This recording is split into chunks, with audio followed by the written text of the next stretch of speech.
God will give enough evidence to open those whose hearts are soft and ready, but not enough to infringe upon the free will. People always say, why isn't it more obvious? And it's in order for love to be able to exist, true love, genuine love, it has to be a choice. And for us to be able to have the choice, that there can't be way too much evidence, because then it wouldn't be a choice. There has to be an element of faith. Seek and you shall find. Knock and the door shall be opened. This is the Human Future Podcast, where we explore the intersection of technology and spirituality with some of the world's brightest minds. Together, we paint a vision of the desirable future and discuss the actionable steps to make that vision a reality. And now, without further ado, let's begin. Today's guest is Gaby Lucia. This episode is not just a conversation, it's a heart-touching exploration of the power of prayer, the role of technology in our lives, and the importance of aligning our actions with our deepest values. Gaby's journey offers lessons in compassion, the pursuit of wholeness, and the transformative power of connecting with something greater than ourselves. Enjoy the show. Welcome. And this is basically where we start the episode. Yeah. So I say it again. Welcome. Thank you for being here. Thank you. Yeah, it's always an honor to be in your presence. Thank you. Always shine this very bright light, at least when you are seen by others. I'm sure we all have the shadow side too, but I really enjoy seeing you and shining your light out in public, and lighting up other people with your light. Thank you. Thank you so much. It's always an honor, and I love having these conversations with you, and I think it's amazing that you make the time and you carve out the time to ask people what is in their inner landscape and what their perspective is, because everyone has such a different, outlook on things based on their experience. Yeah, for sure.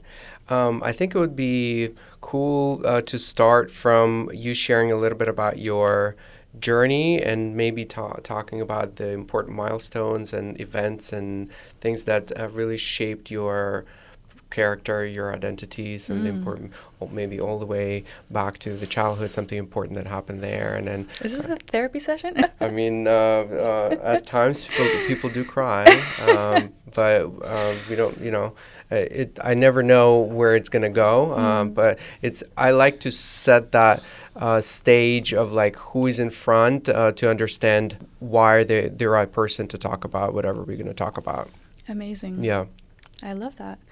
Well, I guess I would start with, I always say like I'm half Cuban, half Dutch. I really love having those two different cultures because they're so opposite. So immediately it's like, wow, like how did that happen, Mm-hmm. And so I grew up, in a household that was a really great mix of like liveliness and love and warmth, and then also very like on the other Dutch side, like very level-headed and analytical and like super direct, Mm-hmm.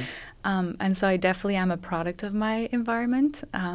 I was blessed to grow up in a very beautiful home, in a loving home with parents who we celebrated their 39th anniversary back in August. And it's been incredible to witness the values that they have, modeled so beautifully. I have two brothers. I love them. I'm the middle child.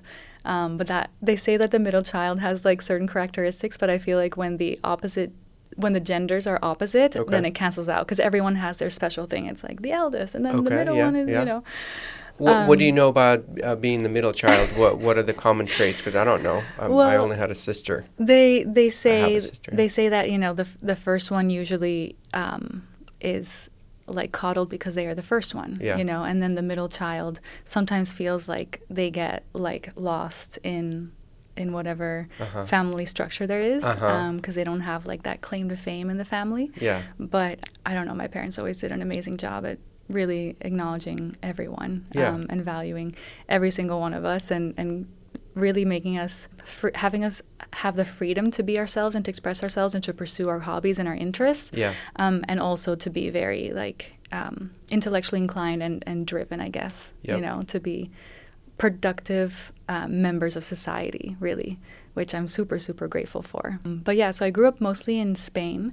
In Madrid, I went to an international school, and after that I graduated. I went to college in London, Nice. I studied economics. I did my postgrad there as well.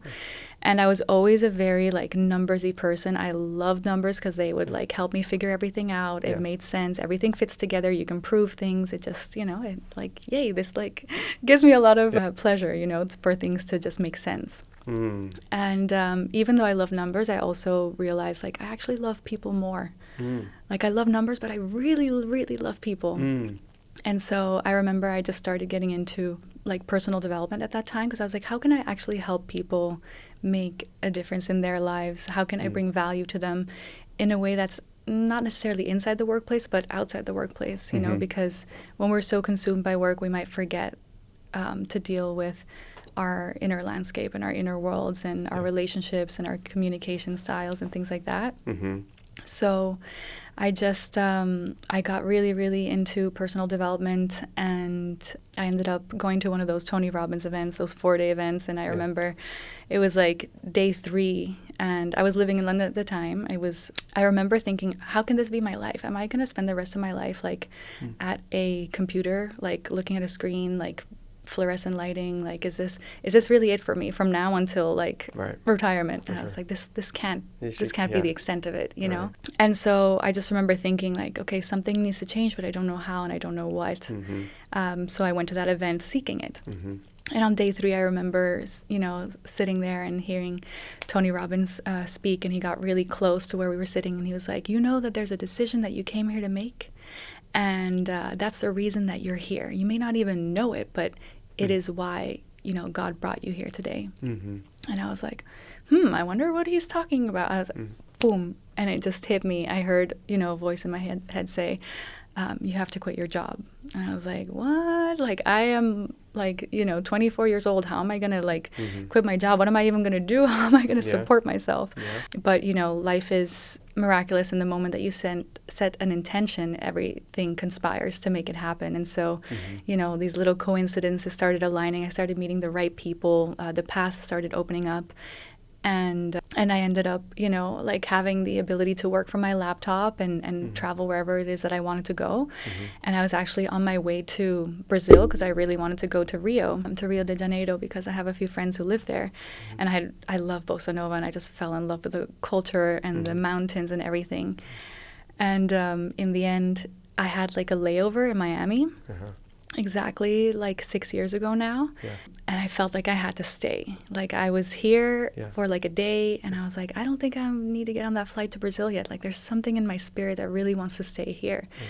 And so I did. That like layover turned into 3 weeks, then 3 months, then 3 years, and now it's been 6 years. And I still can't believe, you know, that this is a place where I ended up, that I now call home, because people can associate Miami with a little bit of like materialism and party life, and I like had, you know, I kind of like stopped drinking like 6 years ago just because I became a little like allergic to it. You know how some people become lactose intolerant? I became alcohol intolerant. Just like physical, like is it an actual like, reaction that happens? Totally. Like it was around the time when I had started, you know, doing more mindful practices, and I was just like, I don't think that this is like in alignment with like who I am or what I like, how I want to spend my time. Not that it had ever been, you know, an issue or anything, but it was just a lifestyle change. And so here in Miami, like my journey was very, very interesting. I know that I met you early on in the journey. I was very, very into meditation and into healing. I feel like the personal development world quickly takes you into meditation and healing, and then you start really exploring things of the soul and the deeper things in life, and why are we here, and, you know, how can we really, really live our fullest lives, and and just be, you know, in harmony with everyone around us. And is that even possible in a world that looks so loud and so conflictive on the outside? You know?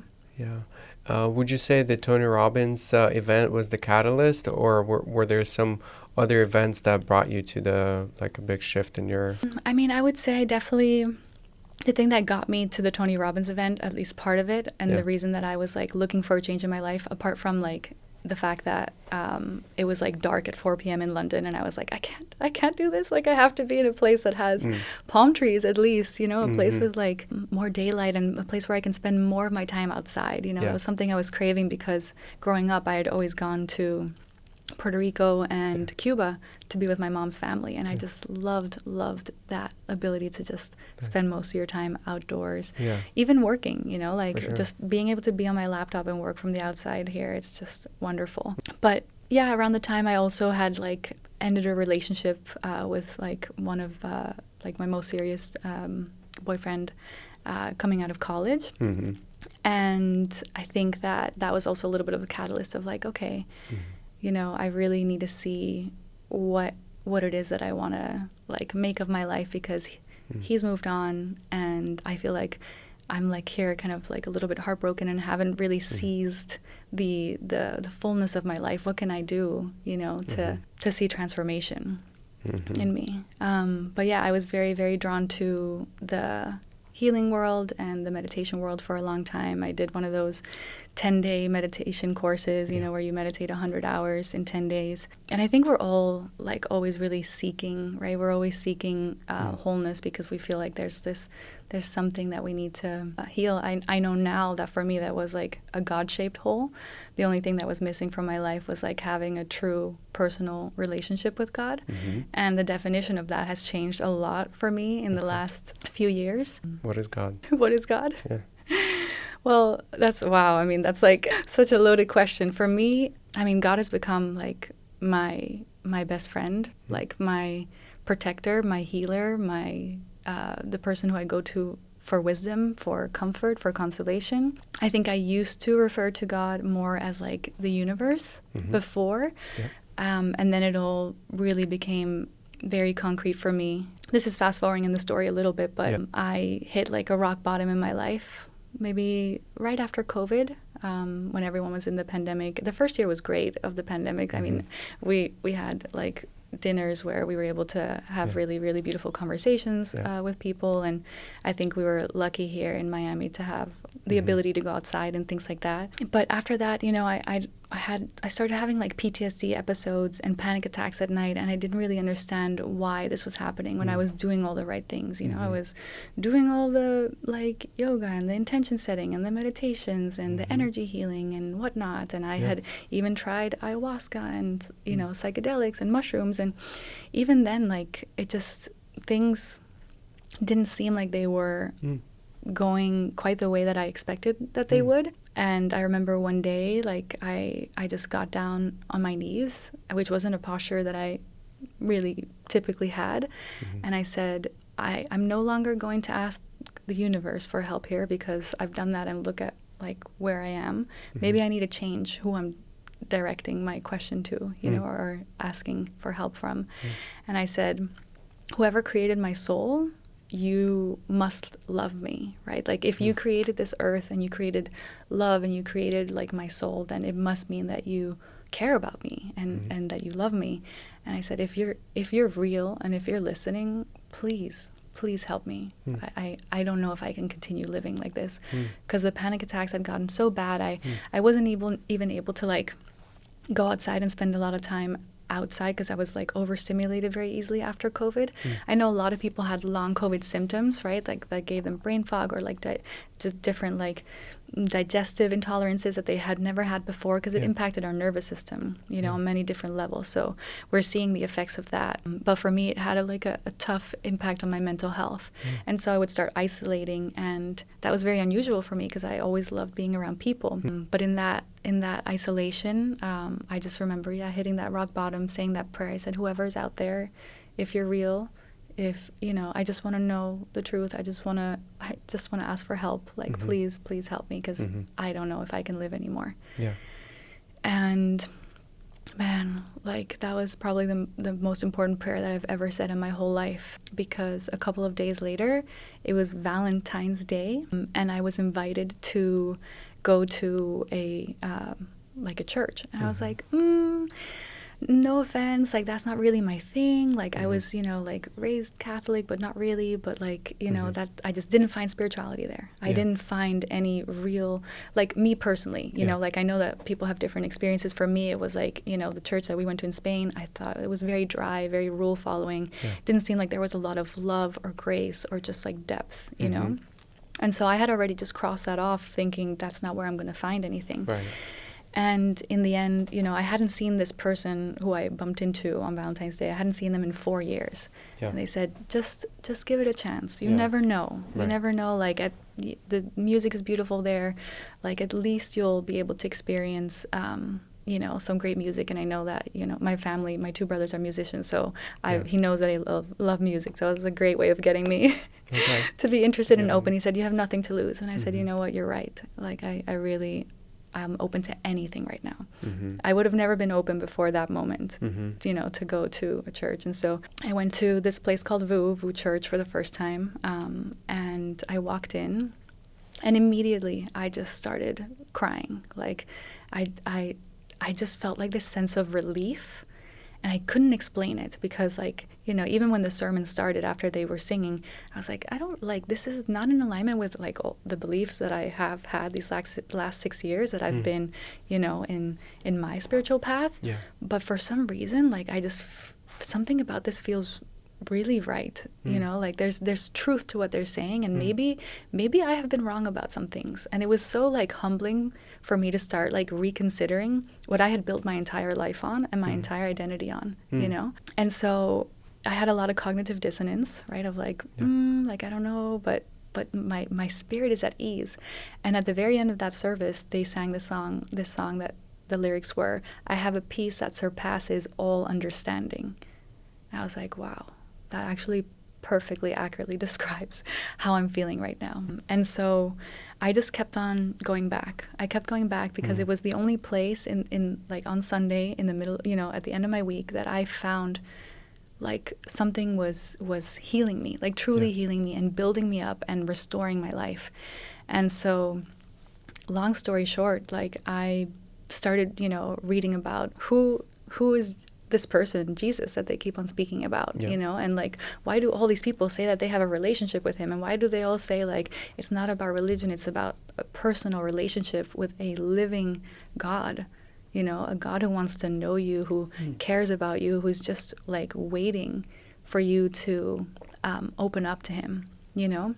And so I really love that they say, like, God will give enough evidence to open those whose hearts are soft and ready, but not enough to infringe upon the free will that we all have in order to decide whether we want God to be in our lives or not, right? So it's like that fine line, because people always say, like, oh, well, like, why isn't it more obvious? And it's like, well, in order for love to be able to exist, true love, genuine love, it has to be a choice. And for us to be able to have the choice, there can't be way too much evidence, you know, because then it wouldn't be a choice. And it was like, oh, okay, like, you know, what do you think of that? I see you pondering. yeah. There won't be choice if it's clear. Yeah, if it's too much, like, you know, there has to be an element of faith. That's why they call it faith. It's like, okay, like, if I open my heart and I'm willing, then I will truly experience it, right? Seek and you shall find. Knock and the door shall be opened. Like, those are all scriptures, right? Yeah. And it's so true that, like, because God respects our free will so much, God will not, you know, force his way into our lives. It's something that, like, most of the time, it's like people when they hit rock bottom, or when they go through an experience, or they have a health crisis, that's when we're finally, like, humble enough and softened enough to be open to asking for help beyond our own abilities, outside of ourselves. Right. You know? It's like when your rational mind is exhausted, and it's letting you just be. Yeah. That's why probably psychedelics and ayahuasca and those other modalities work, because they work directly with your silencing your ego, that mind that's constantly analyzing and rationalizing everything. And God is not something of that domain, of the rational domain. It's something. Yeah, it's really not. Like, he's not of the rational domain. It's something that, you know, you'll have the people who are the most resistant ever to all of a sudden like finding faith and being like, I can't explain this, but I know that it is the truest thing that I've ever experienced, and like I want to devote the rest of my life to this because it's so beautiful. You know, at least like that's what the last 2 years have been like for me. Like I found this relationship with God and experienced his presence in a way that I had never ever previously experienced, not through ayahuasca, not through psychedelics, not through 100 hours of meditation. It was through the person of Jesus Christ, like who made it real to me, you know, because even people who are non-believers, they will call Jesus like a great leader. You know, he taught like the entire university system is based on, you know, kind of like the model of teaching that they initiated, you know, during that time of scripture being written. For someone who doesn't know a whole lot about VOUS Church, I have people like yourself and a few others who are part of it, and just seeing a little bit of the content I haven't really like dove deep into. And it's also, I'm sure, for a lot of listeners or people who are probably going to be watching this, what is VOUS Church? How would you describe that? So VOUS Church started 8 years ago here in Miami, and the pastors, yeah, it's a baby church, and like both of their parents have their own like churches and ministries around like Florida and I think different parts of the States. And so they just decided, like in their apartment in Edgewater, like a few blocks away from here, they decided like we need to create a church that speaks to the people who don't feel like they like fit in the traditional square setting that maybe our parents and our grandparents grew up in, and to be a bridge to those who are far from God, to actually be open again and consider that maybe there is something here, that maybe like there's truth here.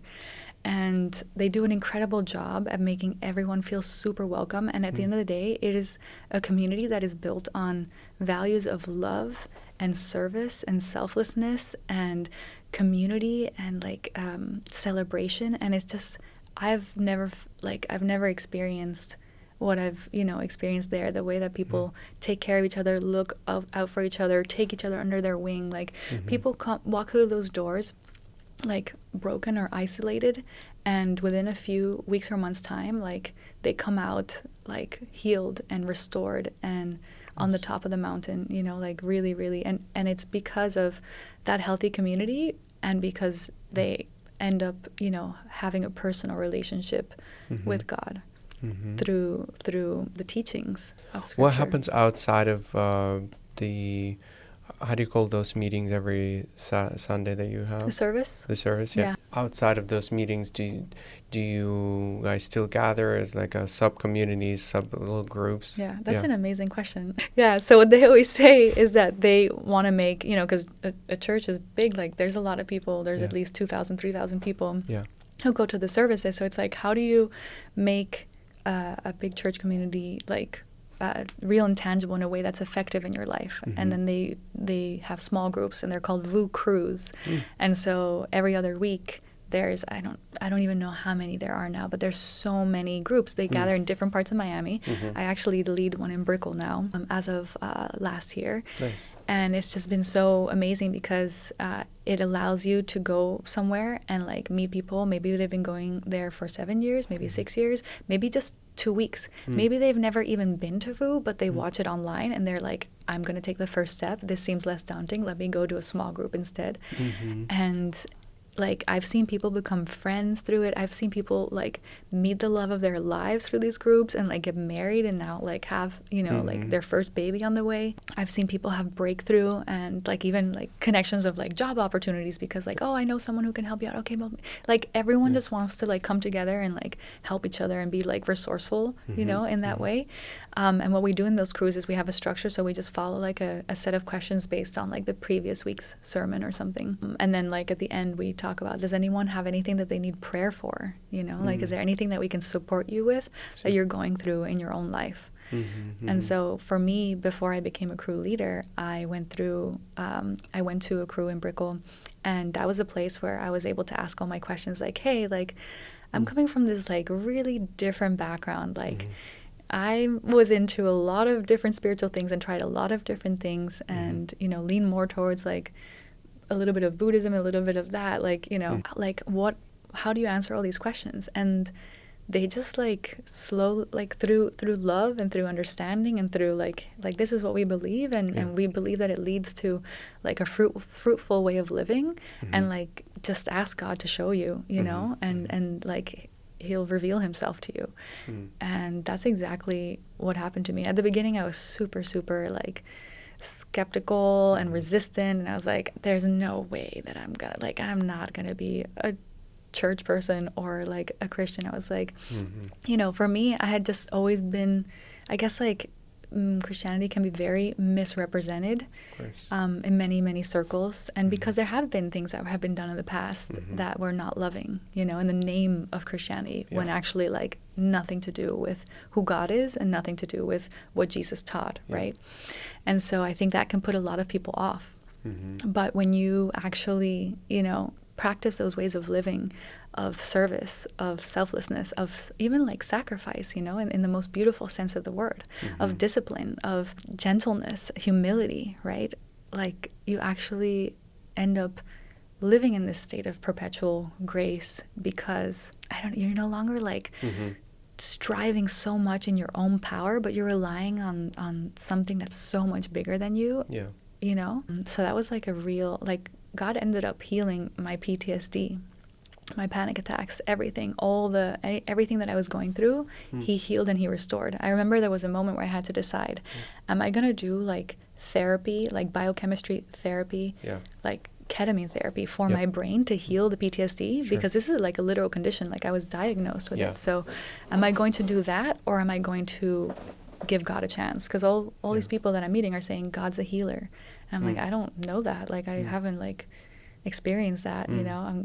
And then I decided, you know what, I'm gonna give this 30 days. I said I'm gonna live like and believe like they do, and try to understand and try to like you know, get in touch with the Creator in this way through prayer that they're saying, and I'm gonna see if it actually yields fruit. Right. And like over time, in as little as like 5 or 6 weeks, my whole life was already completely changing. And I was able to sleep peacefully at night. My symptoms went away. My mind was clear. Everything in my life got turned around and changed for the better. It was literally a miracle, I have to say.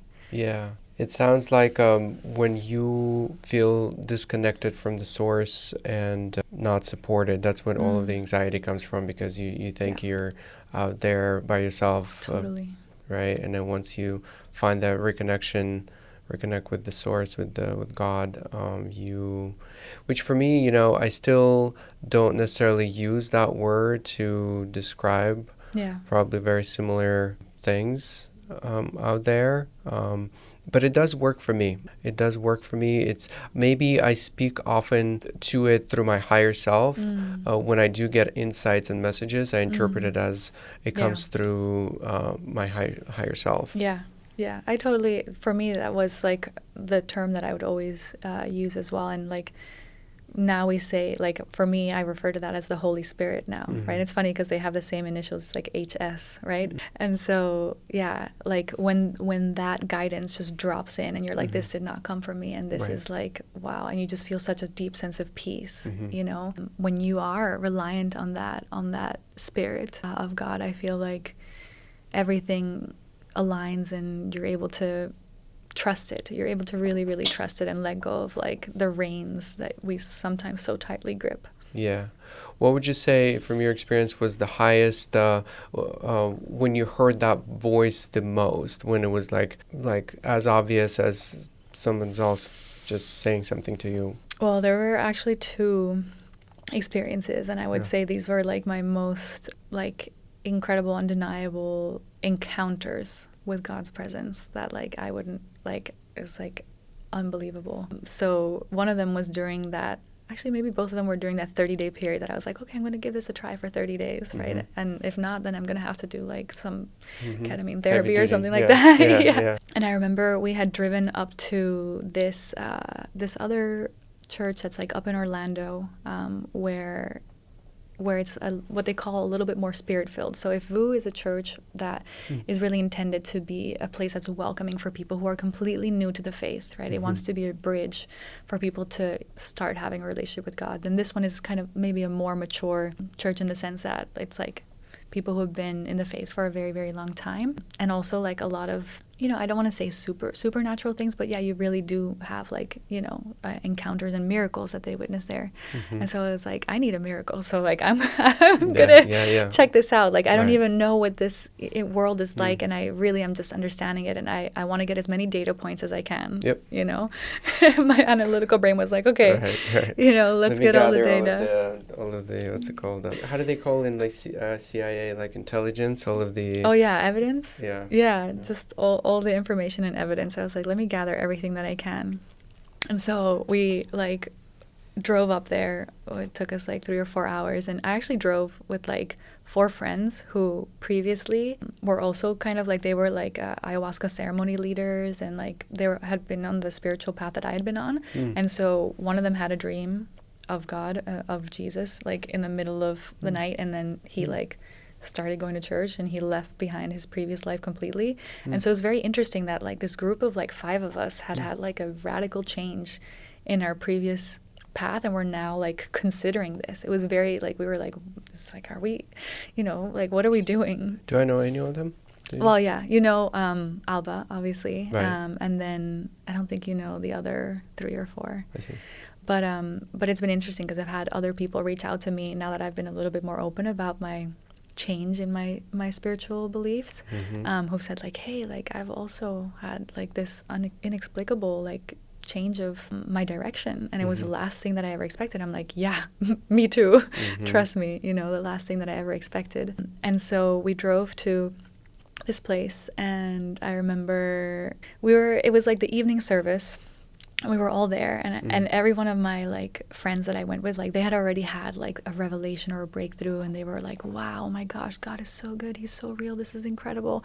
And I'm there like, why haven't I had like that experience yet, you know? I'm like, and I just remember, you know, I had to humble my heart because I was coming from such an intellectual place and such a hardened heart that doesn't work when you're trying to have a conversation, you know, with the creator of the universe. It's like, okay, like they say you have to have a posture of humility, because that's when we're actually able to soften our hearts to hear his voice more clearly, you know?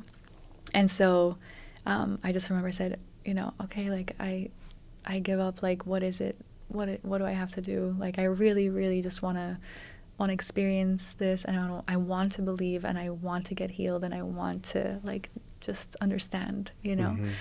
And all of a sudden I heard like, I don't know, like everything in the room shifted, and it was like the air just changed, and the room got filled with like the thickness of God's presence. And I can't say that before this moment that I ever had like an experience of what like holiness feels like, but in this moment I was like, whoa, oh my God, like wow, now I know why people say oh my God, because like that was like almost the only thing that I could say was like, wow, like God is so real. Like, who did I think I was, thinking that, like, you know, and I could like feel his wisdom and his presence and how he's bigger than everything. And I just remember like I almost like felt like I had to like kneel down, because it was such a beautiful loving presence that I was like, I was filled with reverence and awe, you know. And I had never ever experienced anything like that before. I was like, whoa, this is real, you know. And I remember hearing a voice in that moment, what we call the Holy Spirit, saying like, this is my presence, don't forget what it feels like. And I just started bawling. I just started crying and crying and crying and crying. And like something of experiencing that depth of love like healed something so deep in my soul that I walked out of there a different person. Like I walked out of there with a peace that I had not felt in years, and with a fullness and a joy of like, wow, like a deep part of me has now been healed forever, and I'll never be the same, you know? it was so beautiful. Like, and I remember I like called my parents the next day, and I was like, guys, I'm like, I said, I'm so sorry that I've like thought that I knew better, and that I haven't always like honored you the way that you guys deserve to be honored. Like, you guys have been incredible. You're the best parents ever. Like, I just had an encounter with God yesterday, and I just realized family is the most important thing in the world, and I'm so grateful for you guys. And I'm weeping, and they're crying on FaceTime, and it's just like the most beautiful moment. And like, from that moment on, I was like, okay, I think I'm convinced now, like, this is something that I'm gonna have to like really continue to truly and genuinely give a chance and explore, because already this is enough for me to like, it's already like been beyond all the other things, the millions of things that I've already given a try, you know, like the different types of therapy, psychedelics, like all of that. I was like, wow, this is like, there's something really, really special here, you know, like I've never experienced anything and like it. What about that space where that happened? Is it about people with strong faith coming together and amplifying that portal? Like, how would you describe why does that happen there? That's a really great question. I'm full of great questions if you didn't know yet. Yeah. Although I'm not full of great questions. I don't store questions. They just come through me, you know? Yeah. Through the Holy Spirit, through your higher self. Yes, we can agree on HS, right? I think that it goes back to that, like, seek and you shall find. And when there's a group of people in a state of an open heart and expectancy and just this softness where they're like, God, like, we love you, we worship you, we thank you for everything that you've done in our lives. Like, we just have so much like awe and respect for you and how you've changed our lives. When you're in an environment like that, like, I don't know how to explain it. It's like God's presence just is able to show up in a way that transforms the room and that sets a lot of people free. Because I know one of the friends who went with us, she had like an addiction to weed for like every single day, every day in and out. And she, like, basically after a prayer, after that, like, going to church, she never smoked weed ever again, like, to this day. Like, it was like an addiction was broken off in an instant. Something that she had tried to quit so many times for decades, broken off of her, because that's what the power of God can do. You know, it's like, oh, here I was trying to do it in my own strength, trying to like force my way through it and white knuckle my way through it. And the moment that, like, you genuinely are willing to ask God for help and let go of your pride, because the reason we often don't ask God for help is because we want to do things ourselves, you know? Like, it can easily, I know that, at least for me, like, I was like, you know, I'm the one who's leading my own life, and man, I feel more empowered than ever before now because I lean on God and not on myself.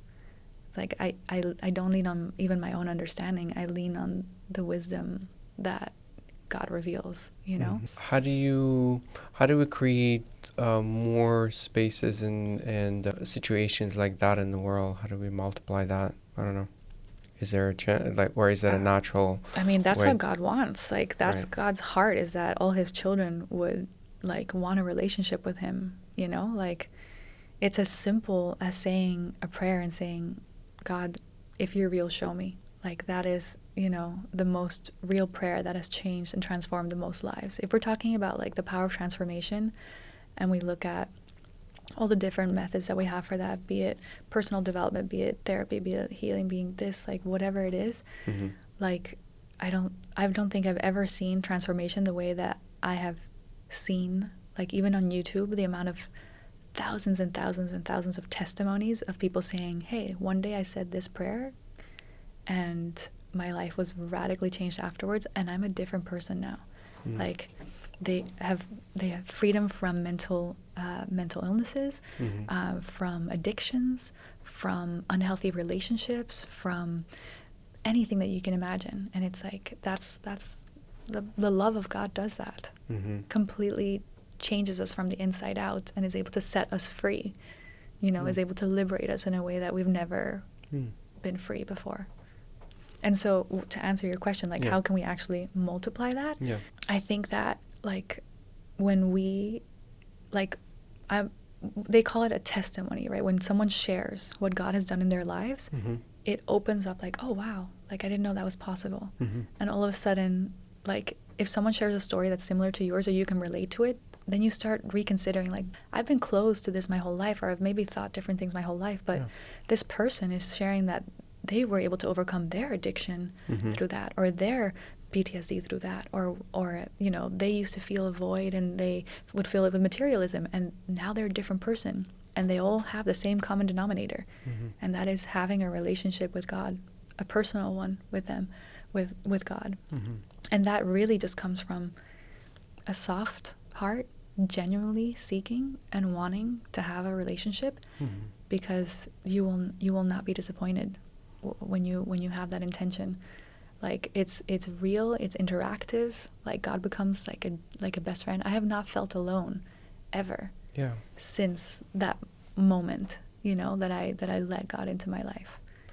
Would you say, so I know that VOUS Church is really big on putting up like a stage, creating amazing media to promote, and I think that's a big part of their success, to really blow up this movement and message and find the right people.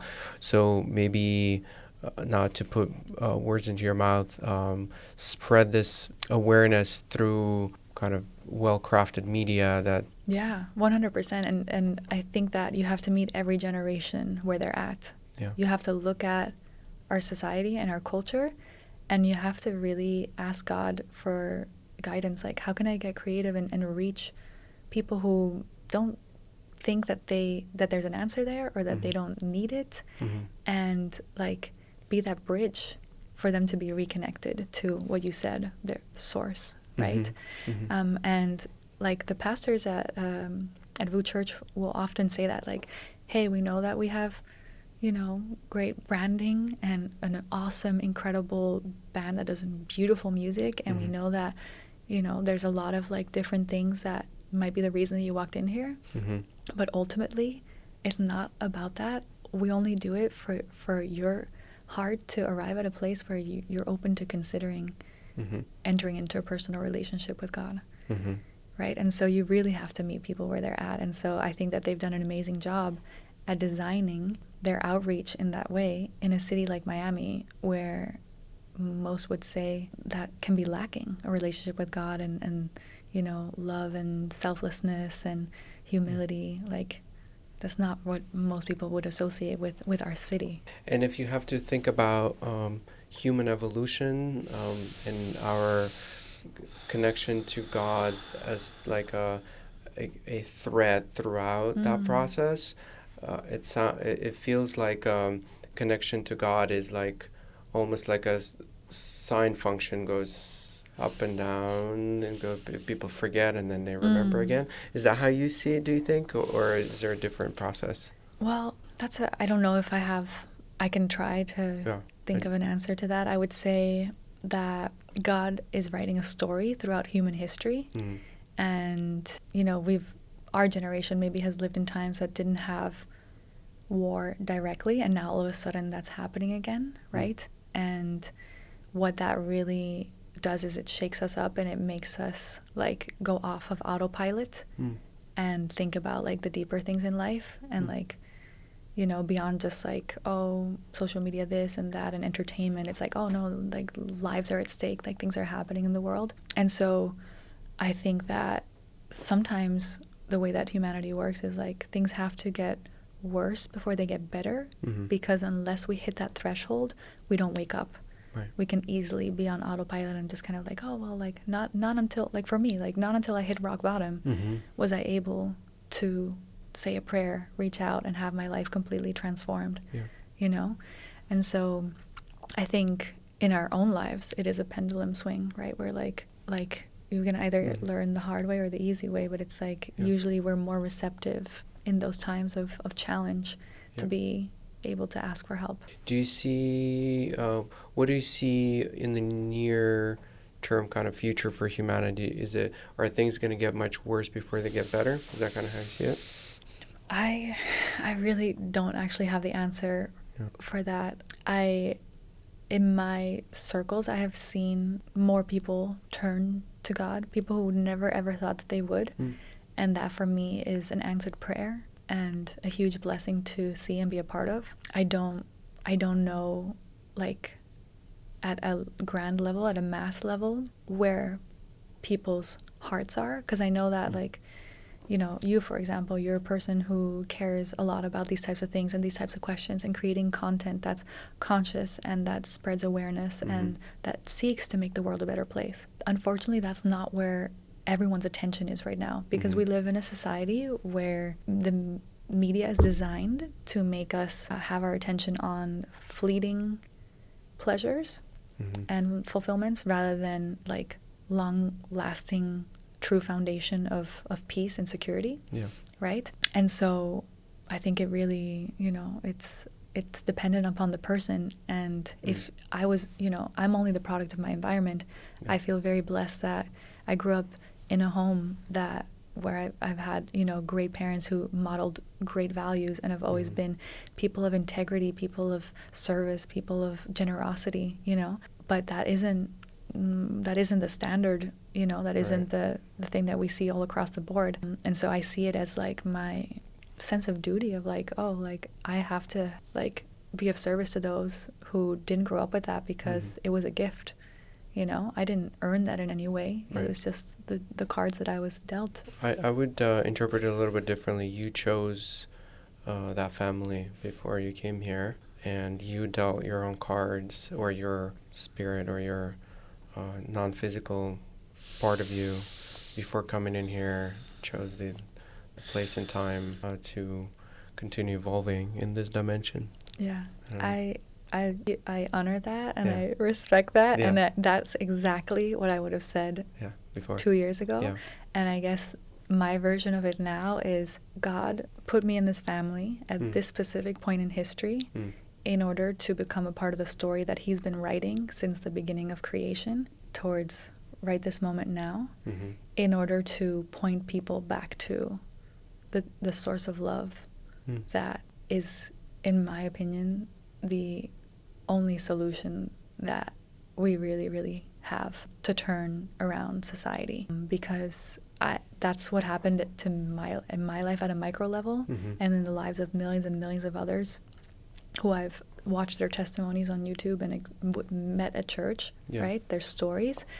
And if he was able to do it for me and for all those millions of others, those radical changes, those turnaround moments and those transformations, then I know that he can do that in any person, because I've seen, you know, even testimonies of people who were murderers and like who had very, very dark pasts, and the moment that they were willing to receive God's grace, and like God changes your heart's desires, your personality, your character, and then he turns your story into part of evidence for his existence. What do you think would happen if everyone, or at least the majority of people, connect back to the source? What do I think would happen? Yeah. Would that be kind of the end of, it would be the end of suffering and maybe the end of history, because then there will be no more need to be here? I don't know. What's your interpretation? That's a very existential question. Man, I mean, all I can say is that, like, just me having a relationship with God in this way these last few years has made heaven, like earth, feel like heaven. You know, like I don't feel in lack or need anymore. I'm not bothered in the ways that I used to be bothered. I'm not even like seeking or striving in the way that I used to strive. I just know that like I'm here to be a vessel for his love and be his hands and feet. And like, even if that means something that I don't necessarily like feel like doing, and it's like, okay, well, turn around and go help that lady, or, you know, whatever. It's like, I will do it, because I know that the voice that guides me has a reason for it, you know. But I mean, wow, if all of us turned back and we filled that God-shaped hole that we have, we'd be living in utopia.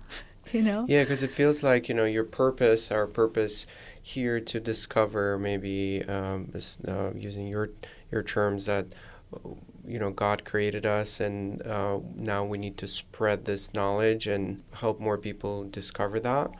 what happens at the end of that journey, of that work? Well, like, realistically, I don't even know if everyone is receptive or would be receptive to turning back to God, you know? Like, some people really, like, don't want to have anything to do with that at all, and they would rather have their simple life pleasures or their addictions or their coping mechanisms or things that they lean on.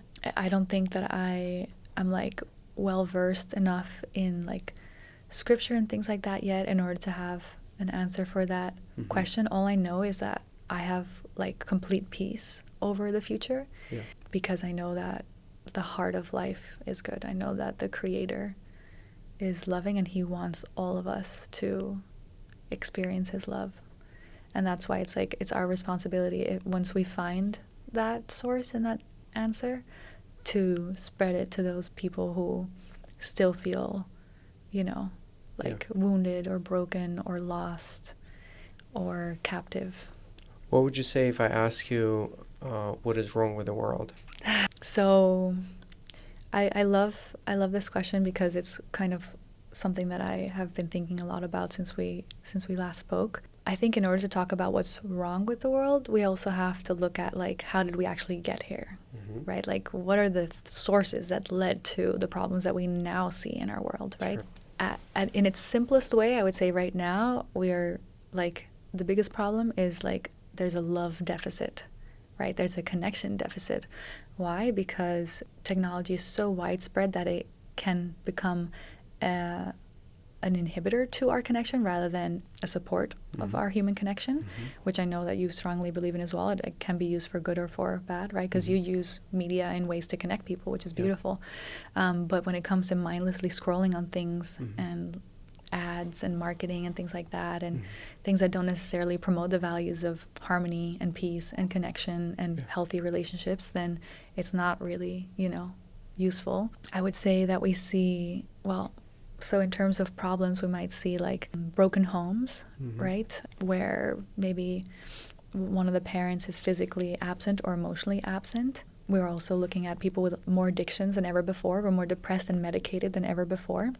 More mental health issues than ever before, right? Those are some of the problems. A focus on materialism as a way to fill a void when actually any billionaire will tell you at the end of their road that wasn't it, right? That didn't lead to filling their void. So those are some, I would say, but it's like, how did we actually get here? Like, what were the sources? If we go back, like, how did we arrive at this point?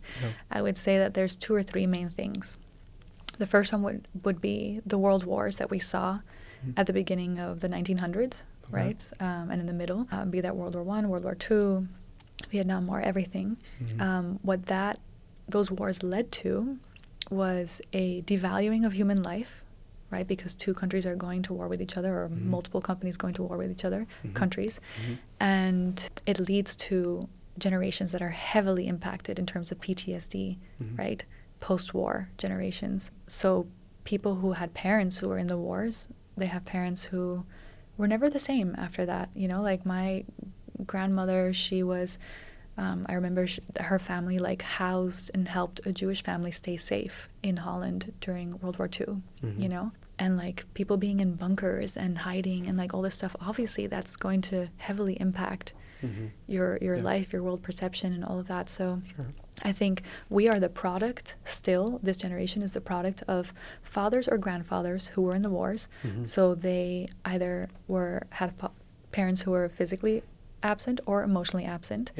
And when you have a home that has those things missing, children grow up with a lack of validation or a lack of feeling loved or a lack of safety. And the way that we are designed is that we need love. We need presence and we need connection. When we don't have that from a parent, it will create a rift in us. And we will try to fill that void through overcompensating through our achievements or through being, you know, like we'll create just different ways, like addictions, you know, on the south end sometimes, and like what our society might consider the north end or the positive end is achievements.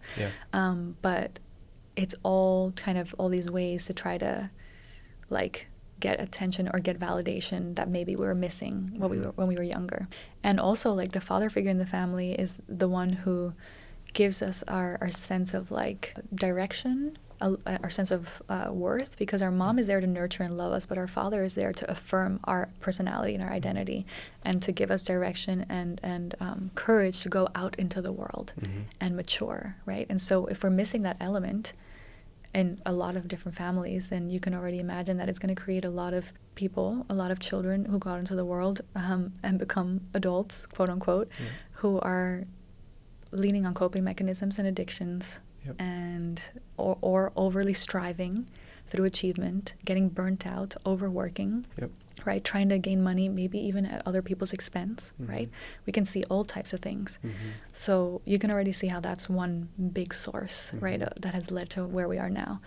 I would say the other thing, which, and this might be a very like unusual thing to mention, but the invention of like birth control and contraceptive, if you look at how it impacted society, of course it was created as a way to prevent unwanted pregnancies, which would lead to, you know, maybe a broken family or like someone, you know, having to be put into a foster home and things like that. But it's almost like when you create a solution in society for one thing, you don't know what other problems are going to come from it. Second degree effect, third degree effect. Exactly.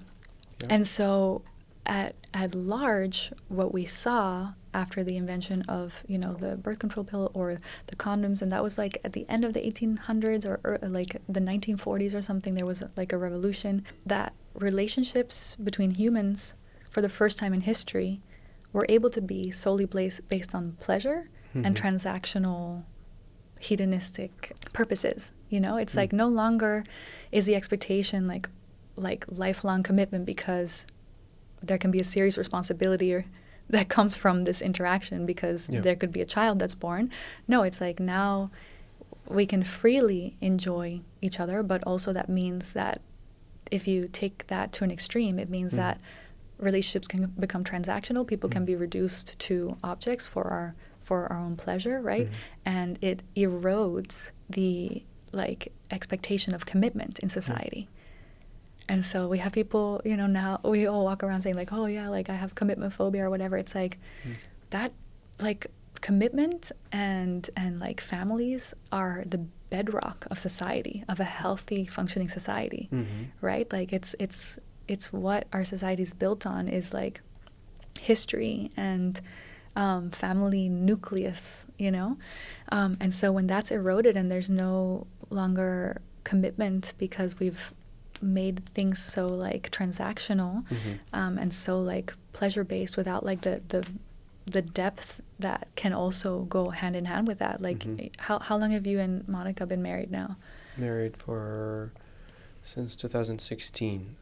7 years. Yeah. Amazing. 10 together. Yeah, that's incredible. Like, you know, like that is a beautiful thing, and it's a feat, and not like, and you guys have commitment towards each other, and that builds things. Like out of commitment and connection and unity, great things are built. So if we are now having a model of society where the norm is to not have commitment, and it's just fleeting, short-term interactions and polyamory, right? I know that. I know a lot of people who have danced and dabbled in those environments too. And, you know, at the end of the day, like we're made for love, and love has a very, like its fertile soil is commitment, because then there's safety within commitment. Without commitment, there isn't safety. You know what I mean? And so I would say that that's also one of those things that had a ripple effect from the early 1900s to 100 years later, where we are now. Right? In terms of the way that our relationships have also been maybe weakened a little bit by technology, like we talked about before. There's been mass advertising, mass consumerism, and social media, and the repercussions of that. So we go back again to, okay, what are the problems we have now? Addictions, coping mechanisms, distractions, right? Broken homes, no commitment to build a healthy society on that is putting forward healthy values, mental health problems, more medicated and depressed than ever before. And so like we can think of practical ways to address each of those problems, and, you know, governments try, and they come up with programs, and they look at different systems to put in place. And you might look at the home, for example. Okay, like, how do we target the home? Well, like, let's, create programs or something that's going to help a family to have healthier communication and conflict resolution. You can also put that in schools, right? And have in schools more soft skills, more conflict resolution as well. Just different life skills that can make them a healthier, whole human being, right? We can look at the area of personal development, which also has a lot of, incredible effects. Like when someone takes personal responsibility and they go either through therapy or they seek healing or they dive into personal development in order to improve themselves. Well, when we improve ourselves, we become a part of society, a better functioning member of society, able to contribute more, right? And so we do have all of those, different ways. I guess I would kind of like put it back on you. I don't know if people usually ask you questions, but what would you say is a desired vision of mankind for society to operate in what way? What would you say? Yeah. Would you say it's the same question as what is the best case scenario future for humans? It's kind of like that? Yeah, exactly. Yeah, there are different aspects of that future that I like to look at. Community is a big one. People live in meaningful groups, communities of support, and deep human connection is everywhere. Your neighbors, you trust everyone. There's this layer of transparency among all humans on which deep trust is built. There's a deep integration with nature, reintegration, because we were integrated with nature at some point, and then us. I think the evolutionary progress, like the technological evolution, we're still basically toddlers learning how to walk. It's such a new thing if you put it on the scale of evolution. We're just making a lot of mistakes. We're at the stage of falling a lot and figuring out what works and what doesn't. Yeah, like infancy. Yeah, and so I see the future in which we finally recognize that all of the ways how we should be using technology in order to bring us closer to our source, to our essence, which is not this physical version of us. The physical is more of like a version that manifests in this dimension, but we are this essence that goes.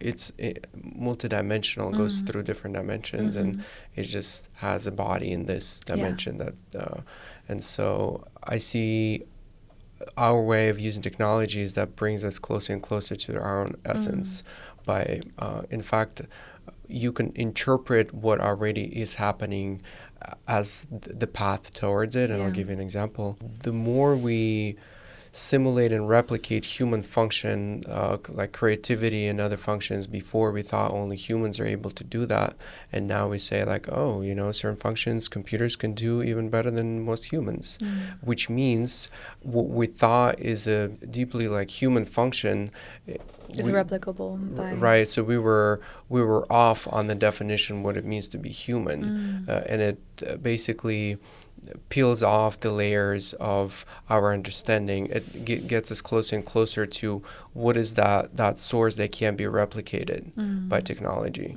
The soul, the spiritual dimension. And then maybe at some point we'll get so close to the soul, then it will be some other more even closer to the core of what, maybe there will be another interpretation of what's there. Will be more distinctions the closer we get to the source of the essence. Yeah. And I would describe that, like getting closer to the essence, as like getting closer and closer in your relationship to God, right, to the source. Like the moments like that I lean on God and I just feel so close to him, it's like, wow, like I literally feel like I'm in heaven. I don't even feel like a physical, body. It's just like I'm just one with the source of love, and it's so incredible to be able to experience that through a constant ongoing friendship and connection and relationship with God on the day-to-day through prayer, through awareness, through reading scripture for me. And I would say I would add a few things to what you said of like this ideal vision of mankind is like having a society where people feel whole, healthy, and happy, right? That's really what most people would want that for their lives. One where they're using their unique God-given gifts to help others, because there's so much joy and fulfillment that is found in serving, right? And a society that takes care of those who can't take care of themselves. When, like, you know what I mean? Like helping those who need help. Because I remember being in a place where I could not even help myself. And like VOUS and God and that community put my pieces back together. And now I've been able to lead a VOUS crew and help a lot of people who arrive in many pieces, and with love and with service, we help put them back together, you know?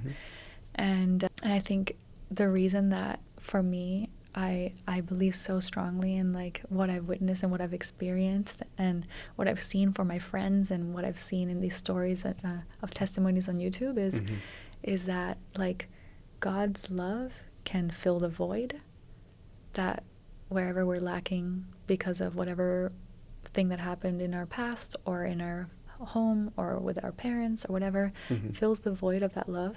God's power can break any addiction off of our lives, because that addiction is only coming from like a coping mechanism because of a void. And God's Spirit is able to guide us in a way that doesn't only benefit ourselves but also benefits everyone around us and makes us better people, because like once you experience how He loves, you realize like, oh wow, like that's like a whole other level of what love means and what love is and how I can you know, like it's almost like what you were saying earlier, it's like being disconnected from the source. So it's like when you're reconnected to the vine, we call it the vine, like being a branch that's reconnected to its source, love flows out of you and is able to like pour out because you are connected to the infinite source of love, you know? So it's no longer in your own strength or in your own striving or your own efforts, but it's like, oh wow, like this love that's coming through me is not exhaustible because it's not coming from me. Yeah, it's coming through you. Exactly. Yeah. And where do you see the whole, like, how do you understand the evolutionary process? What's the direction? What's the ultimate place where we're going? Like, where are we going with all of this? I love your questions. These are only like the most, you know, existential, like important, epic. Yeah. Where do I think we're going? Maybe I'll share a little bit about what I think and where that question comes from. Yeah, so I have my own understanding, and it's not just my own. I, obviously acquired it from reading and hearing other people share their opinion. And what resonates with me is this process of us going through basically almost like it's a journey through dimensions, through different layers of the whole spectrum. And it goes from right now we're in this, we were a lot more in the physical dimension. We were just handling things, picking up rocks, throwing stones and things like that. And then over time, we've been occupying this other dimension, like mental spaces and cognitive spaces. It's like Maslow's hierarchy of needs, right? Hitting the survival, beyond that, then self-actualization. Exactly, intellectual.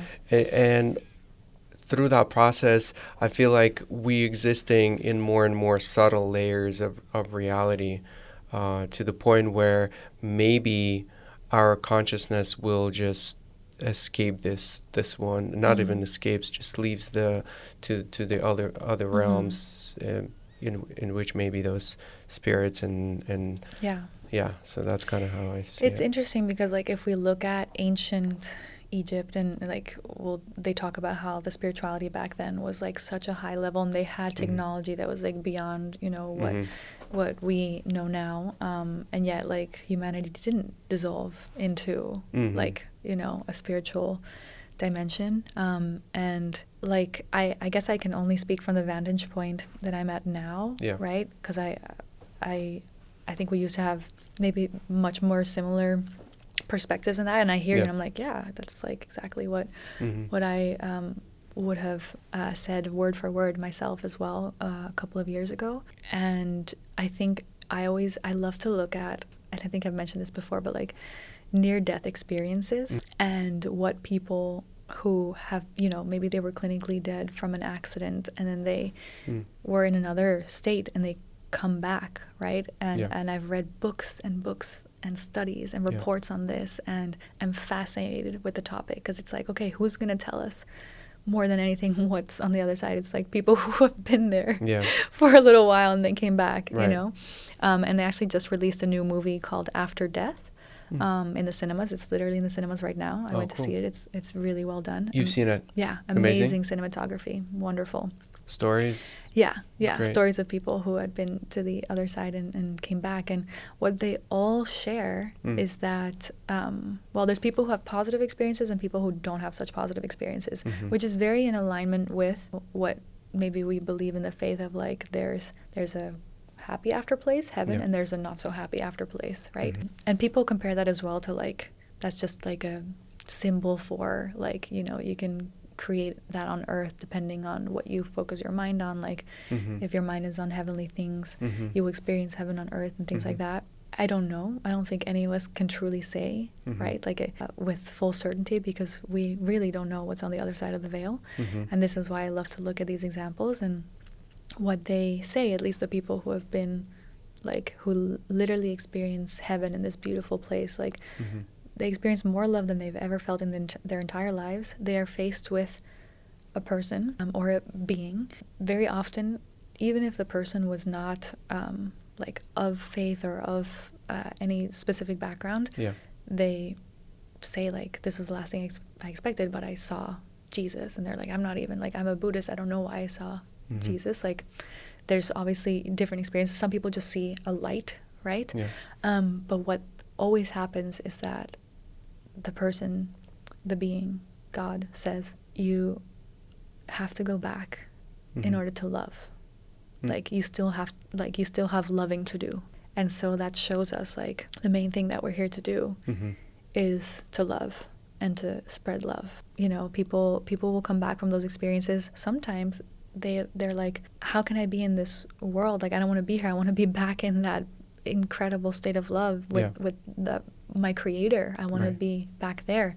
And other people come back and they're like, I have to tell everyone what amazing, beautiful thing is waiting on the other side of this, that, like, that we don't even have to wait until we get there, that we can already start having a relationship with that source, that source of love right now, you know? And that's why they say, like, sometimes when we pray, and I've felt this many times at, like, VOUS and different places of worship, because we now host, like, a prayer group every week here in Miami. We've been doing it almost a year now, and, like, it's that posture of humility and of, like, awe and reverence that it literally feels like heaven is touching earth, right? And I believe that we were made to be in relationship with our creator, and that we can walk every single day conversing with God, being guided by God, being used for God's purposes, and that, like, there's no greater joy than just being in relationship with him. It's not about striving. It's not about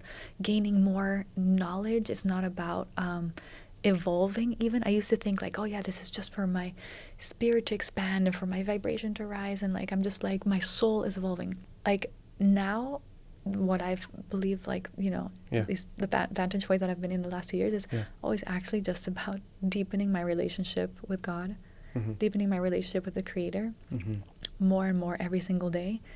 And, like, nothing, you know, I prefer that so much more. Even if someone were to tell me, like, hey, like, that's not, like, what life is, I'm like, well, I would still choose this because this is the most incredible thing that I've ever experienced. I'm no longer trying to strive and gain more knowledge and gain more, you know, evolution for my soul. Really, for me, it's just been like, wow, like, there are infinite depths and layers to God's love, and to get closer and closer in relationship with him on the day-to-day. And what a miracle and what a blessing it is to be able to have that for the rest of my life, to have him as my best friend, you know, and to be in a community of other people who have the same relationship with God. And like, you know, what we say is that the Holy Spirit will like speak to someone, and he speaks to everyone. And so I might say something like, oh, I was actually thinking of creating this, or like I really thought that maybe we should go on this trip, or I really feel like I need to like give this to you, like gift this to you. And it's like, you know, like the same message, God will give the same message to someone else, because we're just like attuned or listening, you know. Intuitively, if you have to think about manifested love that you can kind of measure, like how much love gets manifested here, because love is infinite, right? But certain amount of love gets poured out into this world.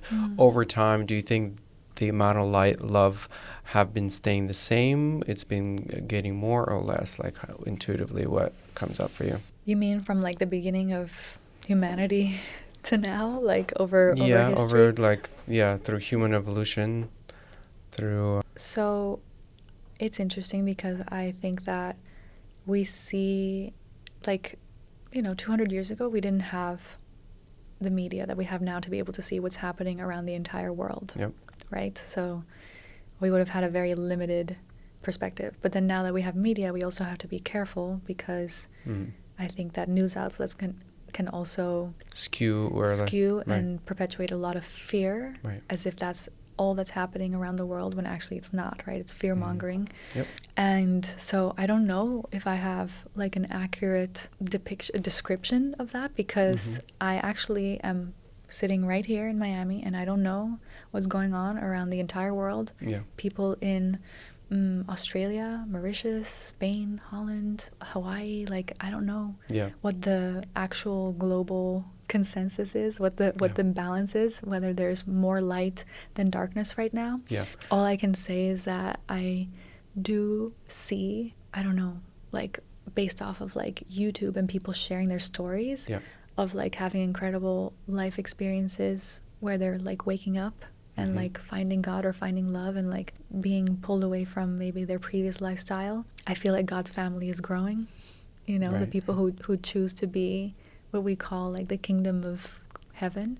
It's growing because people are waking up, because once you have gone through a period of disconnection or rock bottom, you will start seeking the light, and the only way from there is up. And so you start asking the deeper questions, and you start, like you said, considering not just the survival, but like the grander questions in life. So I do think as a whole, I see more awakening and more people wanting the truth and wanting love. But again, like that might just be a function of the algorithm of what I'm fed on my phone or on your YouTube, perception, or simply because I've been in this community at VOUS the last 2 years, and I see our church growing and growing, and more of the people that I love are coming to this realization, and my friends and like whatnot. So it's like, like, you know, my hope is that yes. Yeah, right.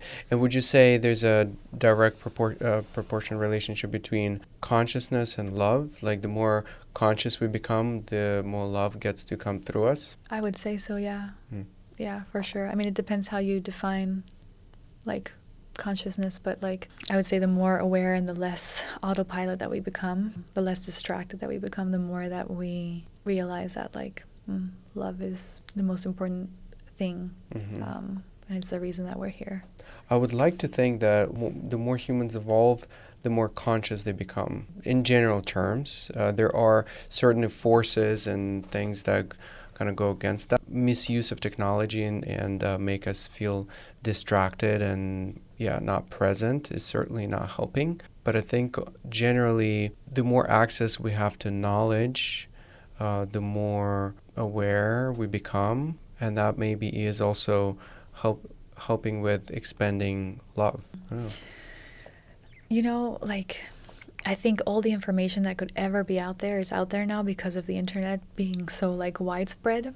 And it's out there, and yet people aren't applying it. And I think that something actually has to change in the hearts of the people, in the souls of the people, in order to have an inclination to put that right information and those right values into practice as a lifestyle.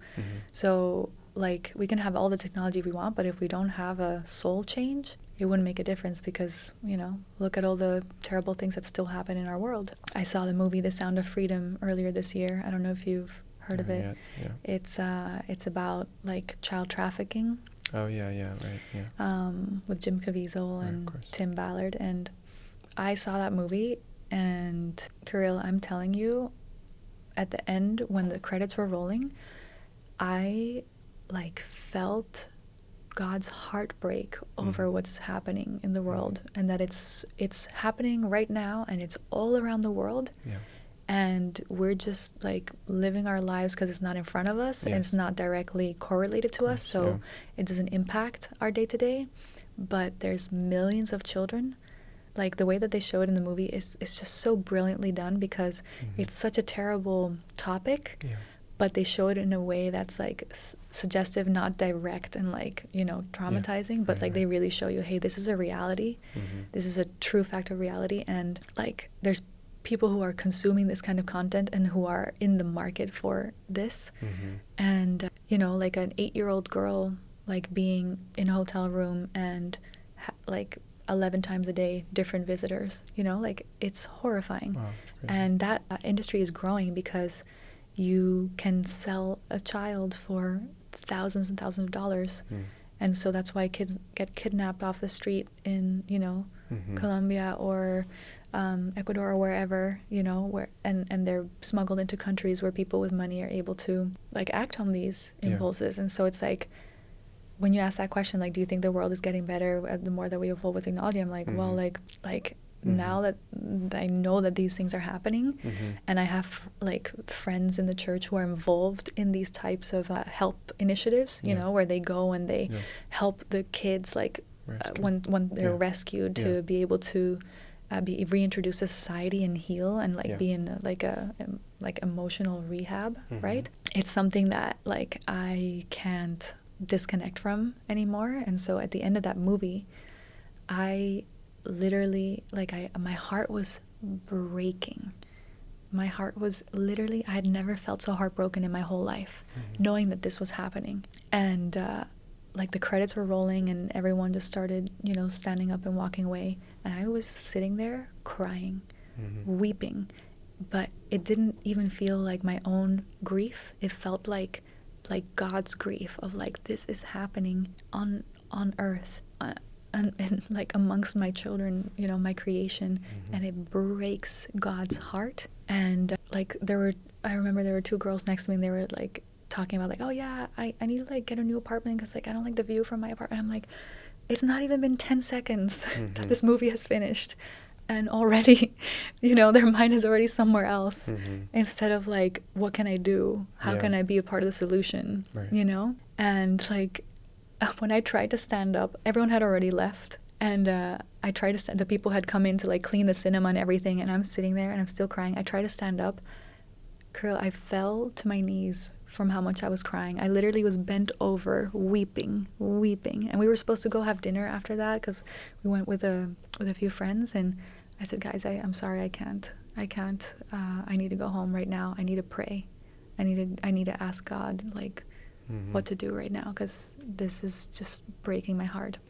So I drove home, and I just, like, collapsed on the floor, and I said, I need to hear you right now, God. I need to hear you speak. Like, this can't be real. This can't be happening. Like, how have I been living not knowing about this? Like, children, you know, kids, the most innocent, like, they don't have the ability to save themselves from this. Like, willing adults are like, making this possible, making this happen. Like, God, please, like, help me understand. Like, what can I do? And I was like, I need to hear you speak. Like, whether it's audible, like, whether you're going to appear in front of me, I need an answer, God. Like, this is breaking my heart. This is too much.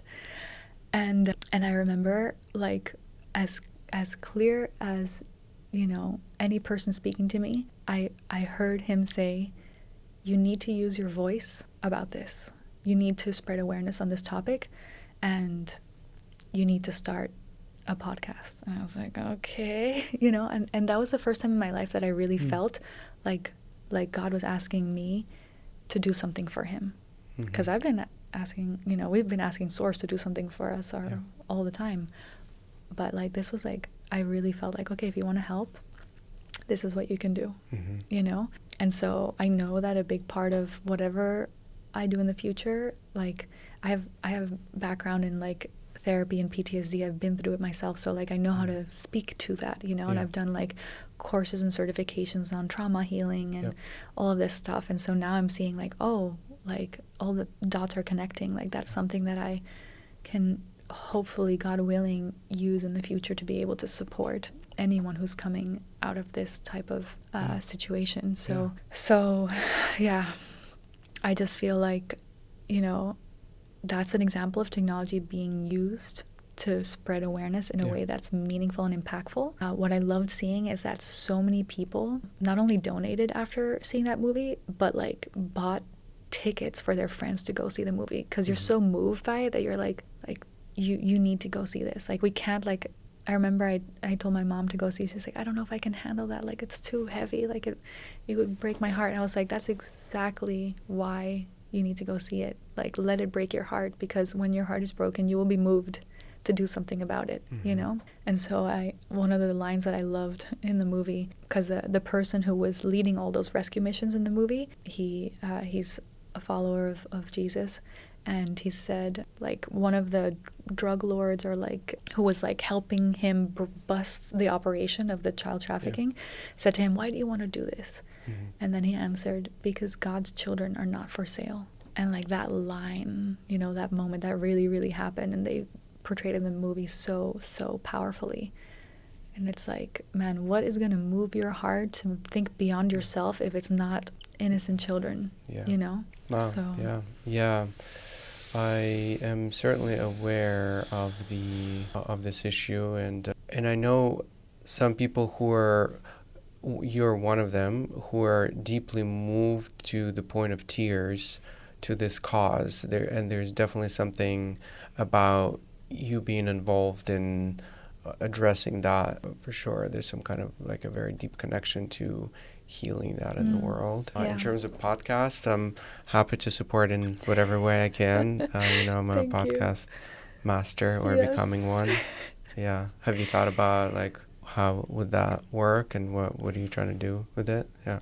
You know, because I have like experienced God as like my healer, then like my father, then like my friend, like I've gotten to know him in all his facets, you know, and also acknowledging that like the last thing that I ever expected was for me to be a follower of Jesus. Like it was just so far. It was like the last place that I would ever looked. I had already crossed it off, you know, as like, that's not the path I'm going down. Like, and experiencing that relationship now, and how radically my beliefs have changed, but also how like being a follower of Jesus has made me a better person in so many ways, made me a better citizen of society, even a better daughter and sister. Like I'm just interact completely differently with, like, I've always loved my parents and my brothers, but like now I honor them, you know, I serve them. Like serving sometimes means sacrifice. Like, you know, it's changed me as a person, and they've noticed it, you know, like they're like, wow, you know, you're helping more around the house, like just, you know, tiny little simple things like that, but also really, you know, big things too. And so and more than that, also like just how it has made me feel like just overwhelming gratitude and appreciation for life, more than any of my previous, I guess, belief systems were ever able to foster. And so, you know, my brothers at the moment, they are atheists. They're both like philosophers, and one of them is doing his PhD in Oxford University, and they're both super duper smart, and I adore them. They mean the world to me. And you know, they were like, so like, you know, one day we were driving, we had a road trip, and they're like, what is this Jesus thing in your life now, huh? And I'm like, I know, it's really the last thing that I expected too, and it's also the realest, most beautiful thing that I've ever experienced. And I told them, you guys know that I tried everything, you know, I tried psychedelics and different therapies and this and that and personal development for so many years, and I used to teach manifestation workshops and whatnot.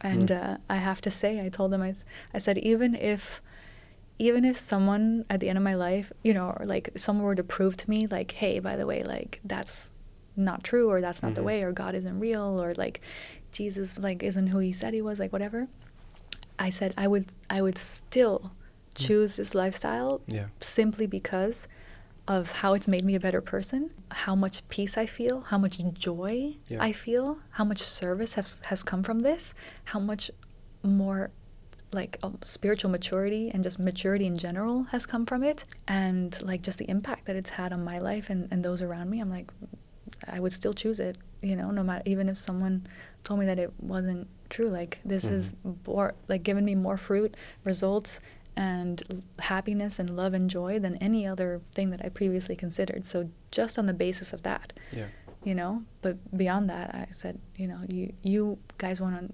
believe me, but I'm like, this is, for me, this is the absolute truth. They say like Jesus is the truth, the life, and the way, and that's what I have personally experienced. And I was the most skeptical person that you could ever imagine, that didn't want to go down this path, but I'm so glad that I ended up finding it, you know? I'd like to wrap up this conversation with the big question. Now back to you.